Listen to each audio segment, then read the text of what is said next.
question I was just asked is what advice do I have for budding entrepreneurs? What I'd say is just to start out, you have to figure out what you want to do, and is it a big dream? Because if you do little things, you can get caught up in those little things. Secondly, make sure you really think through what the potential is of your idea.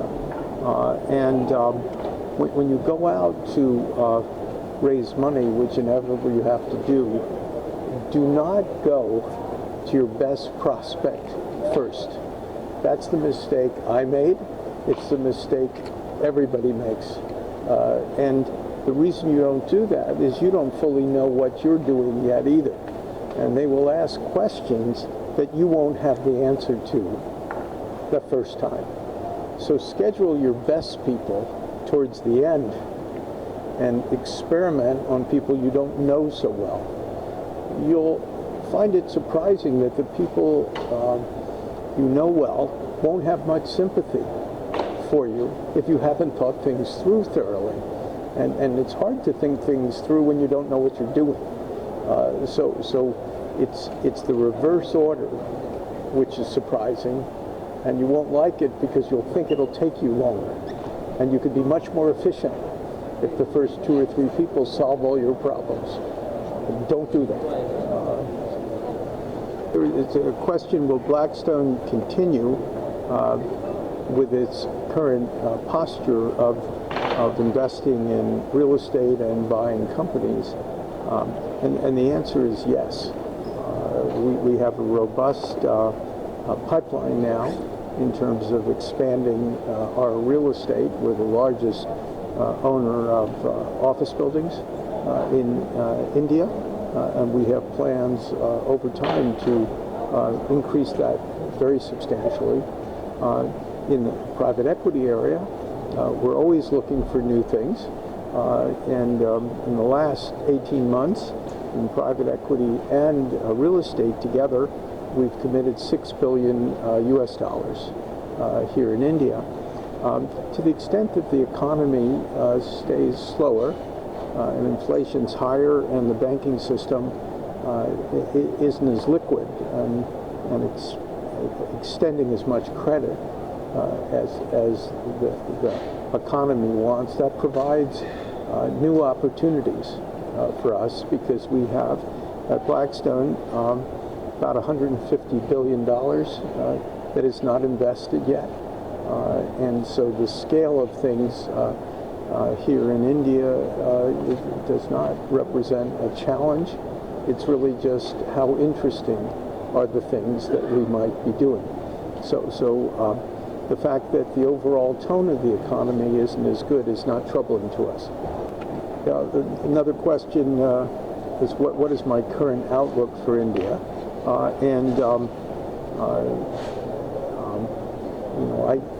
I'm not sure because I'm not Indian. I don't live here, and I'm visiting. And the economy has slowed, and the government's done a lot of good policies with tax cuts and other types of stimulation, money for education in a very large way. So all of those are good foundations.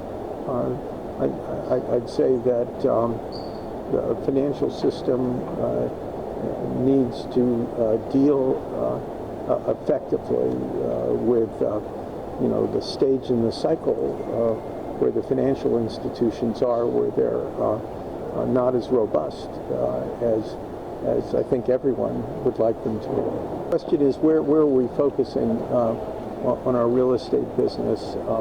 And we're going to continue to focus on our office portfolio, which is basically oriented to the IT business, continue buying in the mall area, and we'll also be buying in the warehouse area. Those will be our 3 areas of concentration.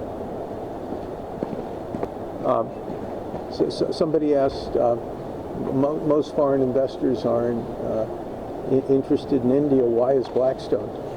That's sort of a big question, and we're interested because India has grown enormously and is now the fifth biggest economy in the world.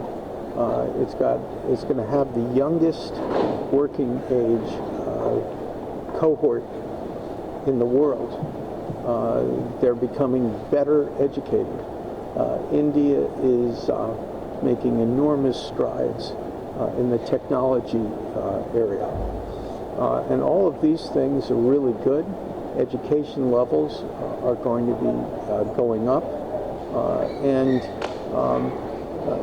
these are things that work well with the future. And we've watched India grow dramatically since we've been here in 2006. This is a long-term commitment from Blackstone. And slight downturns in economies and things of that type don't affect us. Our perspective as individual investments is in a 5 to 10 year range, and we have a lot of confidence in the country. Sometimes it's easier to be an outsider rather than live someplace because you feel what happens on a day-to-day basis a lot more.